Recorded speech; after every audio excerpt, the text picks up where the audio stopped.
Hola amigos, ¿cómo están ustedes? Bienvenidos a un nuevo episodio de esto que hemos dado en llamar Historia en Podcast, el episodio número 16 o el sexto de la segunda temporada, en donde estamos abarcando temas referidos a la historia del continente americano, desde la llegada del hombre a América hasta los dominios y las conquistas europeas sobre este territorio.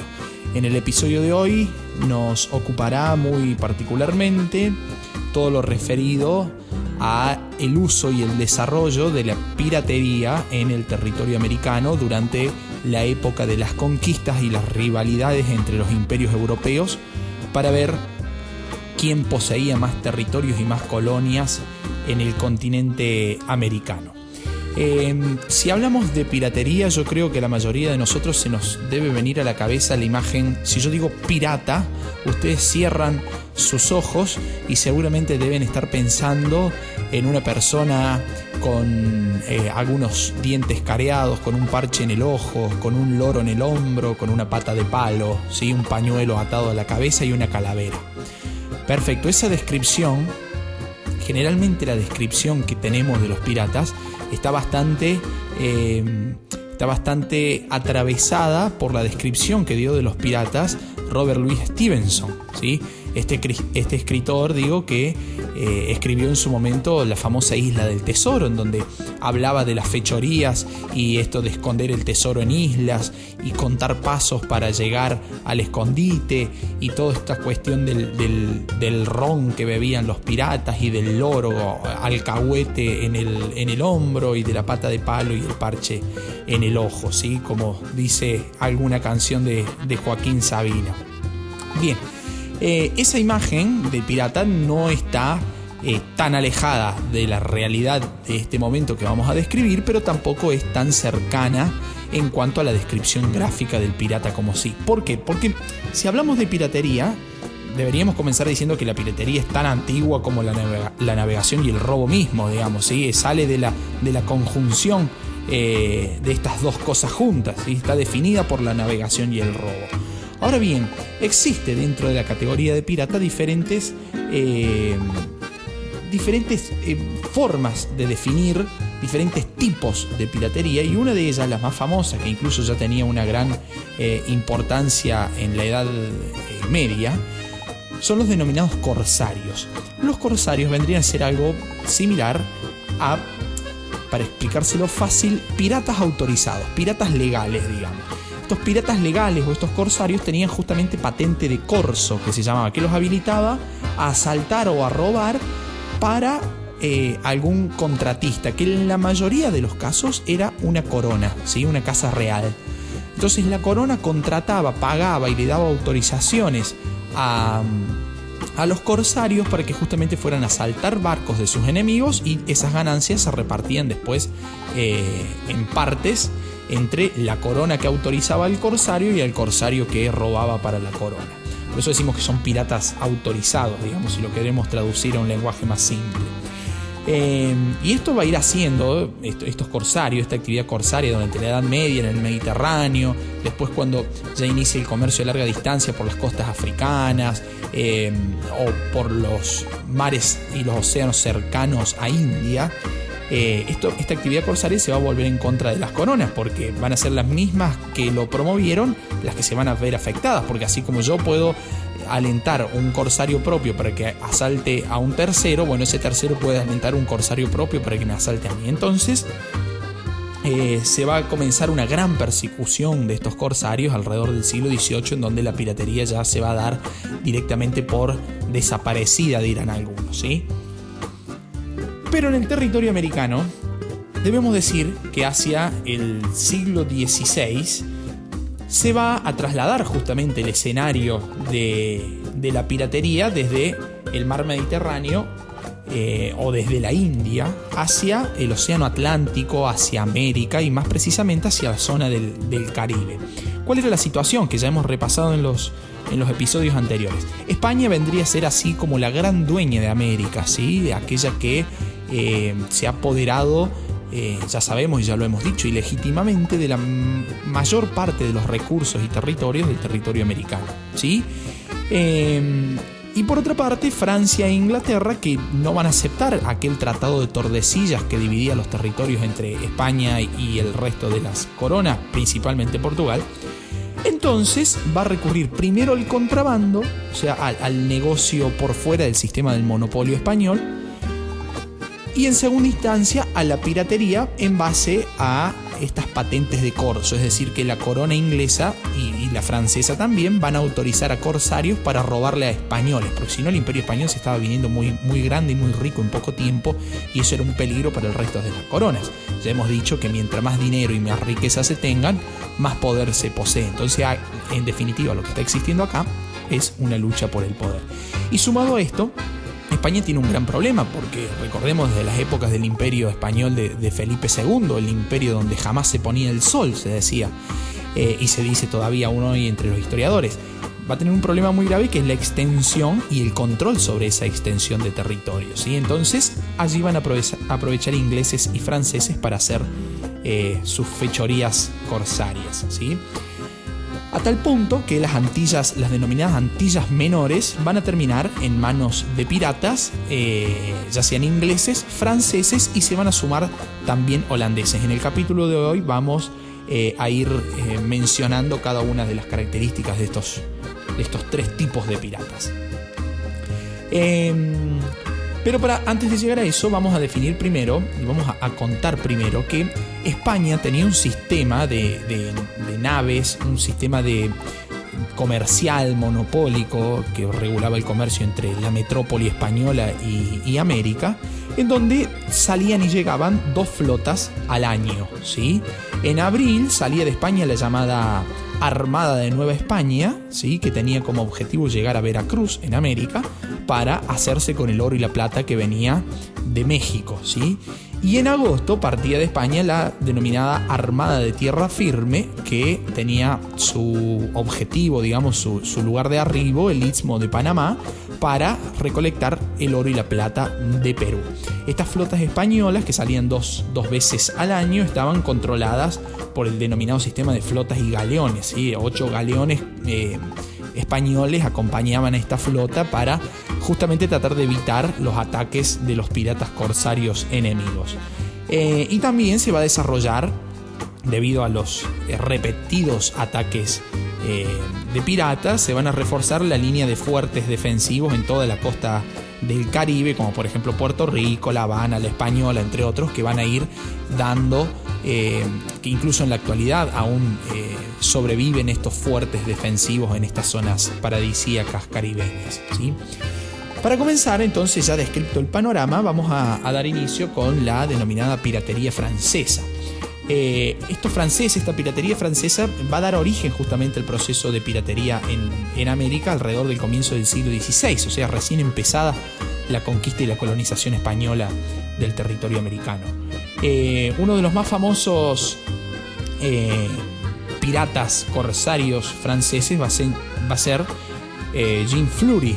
Jean Fleury, que va a atacar, como ya hemos dicho, el principal foco de interés, que era el Caribe, va a lograr apresar y apropiarse de nada más y nada menos que del tesoro de Moctezuma, ¿sí? Es decir, todo el oro y la plata que provenía del imperio azteca y que Hernán Cortés estaba mandando a España a su emperador Carlos V. Bueno, ese tesoro termina en manos francesas, aunque posteriormente, 6 años después, va a ser capturado este pirata Jean Fleury y va a ser asesinado como símbolo de la condena por parte del imperio español.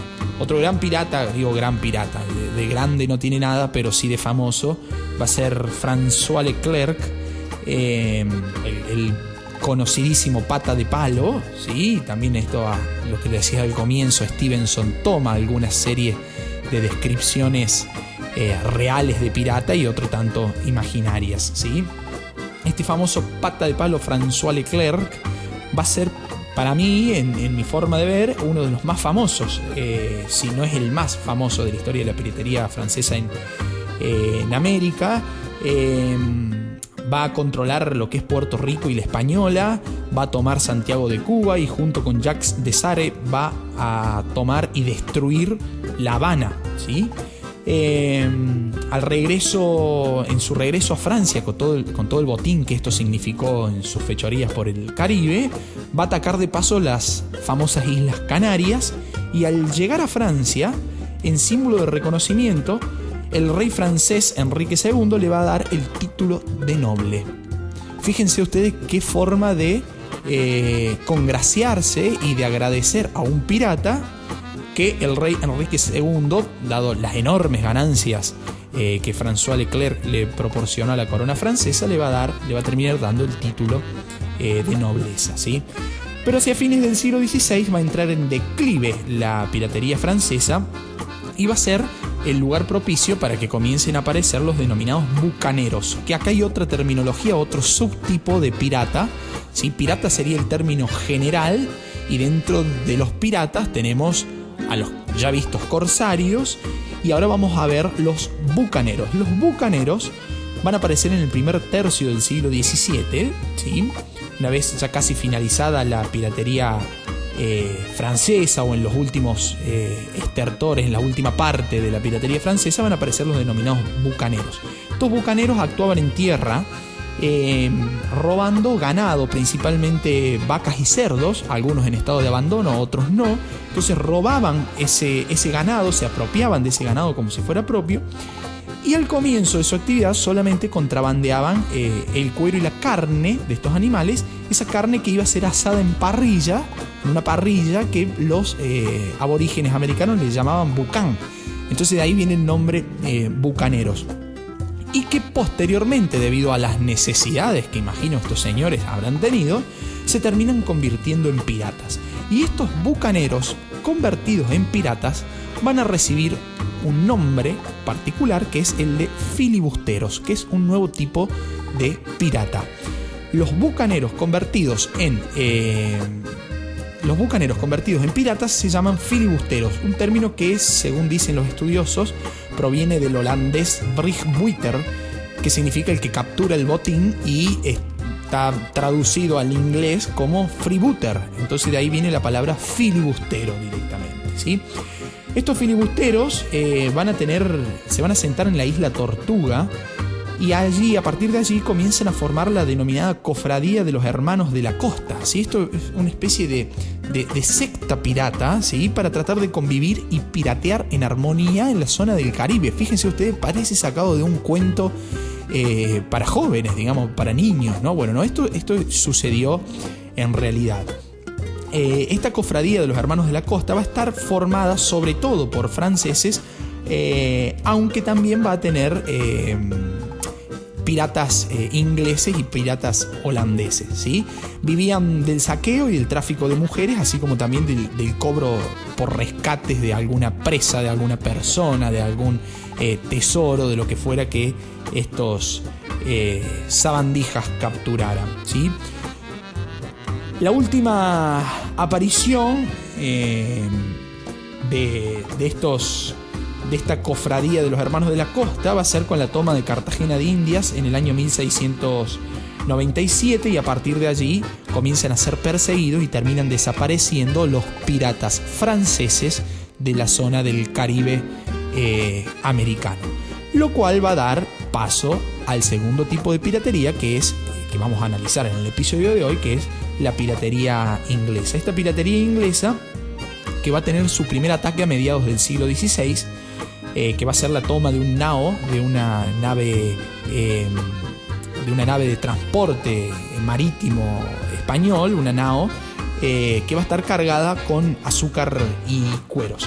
Dentro de la piratería inglesa, el más famoso quizás de los piratas ingleses, a mi forma de ver, vamos a tener dos grandes o famosos piratas ingleses. Uno va a ser Francis Drake, y el otro va a ser Henry Morgan. Los dos tienen una particularidad: van a terminar convertidos a la nobleza, van a terminar obteniendo un título nobiliario por parte de la corona de su país, lo mismo que sucedió con François Leclerc por la parte francesa, ¿sí? Francis Drake va a llegar a ser, como le decía recién, va a llegar a obtener un título nobiliario, va a ser Sir, entonces va a comenzar a ser llamado Sir Francis Drake. Pero antes de ser Sir, va a tener varias hazañas que le van a redituar grandes beneficios a la corona inglesa, sobre todo la corona que en ese momento va a estar representada por la reina Isabel I, ¿sí? Esta reina Isabel I le va a dar un gran apoyo a Francis Drake, que va a desplazar el centro de interés de la piratería en América, porque va a llegarse hasta el sur hasta el sur del continente, y allí va a cruzar el estrecho de Magallanes y va a asaltar las costas de Chile y de Perú. De hecho, esta excursión de Sir Francis Drake hacia el sur del continente le va a dar nombre a lo que actualmente se conoce como Pasaje Drake o Pasaje de Drake, en honor y atribuido a la expedición de Sir Francis Drake, que va a cruzar el estrecho de Magallanes en el año 1578, pero no va a cruzar el paso que lleva su nombre, ¿sí? Esas contradicciones que tiene la geografía y la historia cuando se juntan. Y se dice que Drake va a perder a una de sus naves que conformaban su flota, dada por las duras condiciones que existían en la región, las duras condiciones climáticas, lo cual va a menguar su fuerza, pero no así, no va a terminar esto incidiendo en lo que posteriormente van a ser los asaltos a las costas de Chile y de Perú. Pero en realidad la campaña que Francis Drake inició en las costas del Océano Pacífico, en Chile, en Perú, van a ser en realidad, más que asaltos piratas, las podríamos leer hoy a la luz de los sucesos como campañas bélicas que van a estar financiadas y auspiciadas por la propia corona inglesa para tratar de quitarle poder económico justamente a su principal enemiga de esos momentos, que va a ser España, ¿sí? Dentro de la piratería inglesa vamos a tener un foco muy importante en el Caribe, en Centroamérica, que va a ser justamente Jamaica. Este va a ser el principal lugar, el lugar central del filibusterismo y del contrabando inglés. A tal punto que sus gobernadores van a enviar corsarios por todo el Caribe y van a hacer desastres por todo el Caribe, con la única condición de que se le entregara al rey o a la corona inglesa la parte correspondiente de lo robado. Va a ser la denominada época de oro de la piratería inglesa. Vamos a tener piratas como Monsbell, por ejemplo, o vamos a tener al propio Henry Morgan, que también va a adquirir el título de noble, al igual que Francis Drake. Este Henry Morgan, que va a tomar Puerto Príncipe, que va a tomar Portobelo, que va a tomar Panamá. Y en Panamá va a tener un asalto bastante notorio y grande, que le va a costar su fama y su reputación. Le va a costar que su fama y su reputación llegaran a lugares tan altos, porque va a robar el oro peruano que iba rumbo a España. Entonces, como recompensa, el emperador Carlos II, el rey Carlos II de Inglaterra, lo nombra caballero, o sea, le da el título de Sir Henry Morgan, y le da el título también de gobernador de Jamaica. A partir de allí, la corona inglesa comienza a pensar que también, lo que les decía al comienzo, el filibusterismo y la piratería también es un riesgo, porque sus enemigos también van a asaltar barcos ingleses.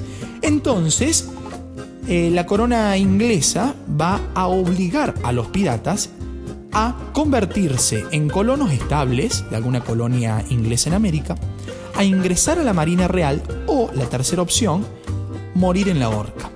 ¿Quién va a aparecer ahí como el gran juzgador de piratas?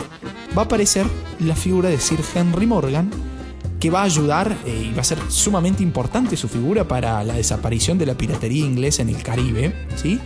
Porque va a combatir justamente a sus ex compañeros de fechoría, es decir, va a capturar piratas y los va a matar, va a eliminar a aquellos que tenían la misma condición que él apenas unos años antes.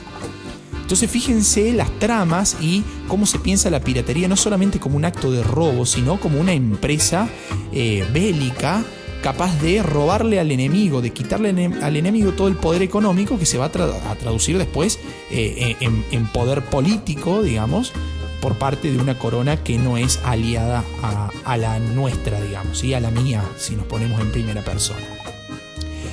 Finalizada esta piratería inglesa con la actuación para nada despreciable de Henry Morgan, o al contrario, podemos decir que fue muy despreciable, dependiendo de qué lado de la historia nos paremos, vamos a dar paso a lo que fue la piratería holandesa, que van a llegar, los piratas holandeses van a llegar a América por un hecho fortuito. Los tipos van a venir a buscar sal. ¿Por qué? Porque a la zona del Caribe van a llegar buscando sal, porque va a ser necesaria la sal para su industria de salazones, para el pescado, la carne, digamos, y los quesos incluso, los famosos quesos holandeses. Para esto se va a crear la Compañía Holandesa de las Indias Occidentales, que justamente tiene la función de fomentar las patentes corsarias, para fomentar la piratería corsaria, digamos, en donde 2/3 de lo recaudado iba a ir para la corona. Y allí vamos a tener la aparición de grandes piratas como por ejemplo Hauspater, Hendrix, Cornelius Hall, que van a sembrar el terror y la destrucción holandesa en las islas del Caribe, sobre todo en las Antillas Menores. Y vamos a tener la aparición, para mí, del pirata más famoso holandés, que es Pret Hein. Pret Hein justamente se va a apoderar de la denominada Flota de la Plata, que se dice que con ese tesoro capturado por Pret Hein, la corona holandesa llega a comprar 60 buques de guerra. O sea, imagínense ustedes el poderío, la cantidad, lo representativo que era esta denominada Flota de la Plata, que la Casa de Orleans, es lo mismo que decir la Casa Real holandesa, llega a comprar 60 buques de guerra. Pero posteriormente a la Paz de Westfalia, que le da el final a la guerra de los 30 años, y por temor a Francia, Holanda se va a aliar con España, y España, mediante esta alianza, le va a permitir a los franceses asentarse en territorio americano, y esto le ayuda a terminar con la denominada piratería holandesa. Y por último vamos a analizar el denominado corso español, porque España también va a dar patentes de corsarios. Ustedes se preguntarán, ¿para qué? Bueno, si pensamos, se nos viene la respuesta sola. España va a otorgar patentes de corso para justamente la defensa de sus intereses económicos en las Indias Occidentales, es decir, en América.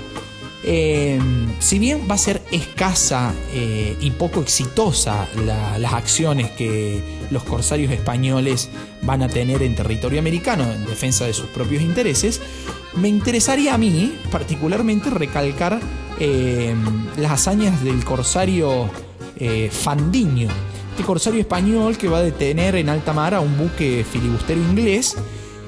Recupera lo robado y al capitán inglés le corta la oreja y lo va a mandar de vuelta en la propia nave del corsario inglés, lo manda de nuevo a Londres.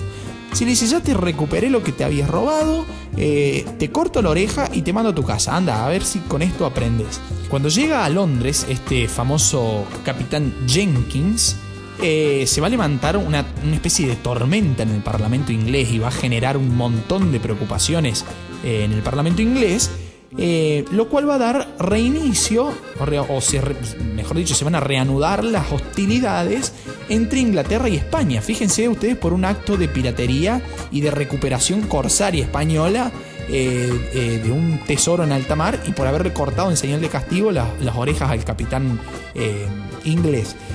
A partir de allí, cuando se reanudan las hostilidades entre Inglaterra y España, se va a conocer a este inicio de esta reanudación de hostilidades como la Guerra de la Oreja de Jenkins, justamente por el nombre del capitán inglés desorejado. Por eso me interesaba resaltar la figura de Fandiño como corsario español. Ahora bien, amigos, hemos llegado ya casi al final. No se vayan todavía, no dejen de escuchar, porque tengo una recomendación que es genial para este episodio. Yo comencé diciendo y dando una descripción tal y como la da Robert Louis Stevenson en La Isla del Tesoro, justamente. Una descripción de cómo es el pirata ideal o el pirata imaginario y romántico, digamos, que tanto la literatura como el cine nos ha creado. Bien, existe una serie que, a mi modo de entender la historia, es justamente una precuela de La Isla del Tesoro de Stevenson, que se llama Black Sails o Velas Negras, ¿sí? Está disponible en todas las plataformas de streaming de películas, digamos. Es una serie para no dejar de ver y para entender cómo funcionaba este sistema de conversión de los ingleses entre piratas, entre corsarios, entre obligar a ser colonos, entre morir en la horca, entre ir a la Marina Real, cómo funcionaba la persecución de las naves españolas, etcétera, etcétera. La verdad es una serie como para no dejar de verla. Y si les interesa en estos días de encierro, bastante interesante como para poder verla y aprender algo más del dominio pirata de nuestro continente americano. Bien amigos, hemos llegado al final del episodio de hoy. Me despido de ustedes saludándolos, mandándoles un cordial saludo, un fuerte abrazo, unas gracias enormes por estar escuchando esto que hemos dado en llamar Historia en Podcast. Hasta un próximo episodio amigos, los saluda Lucas Bota. Chau chau.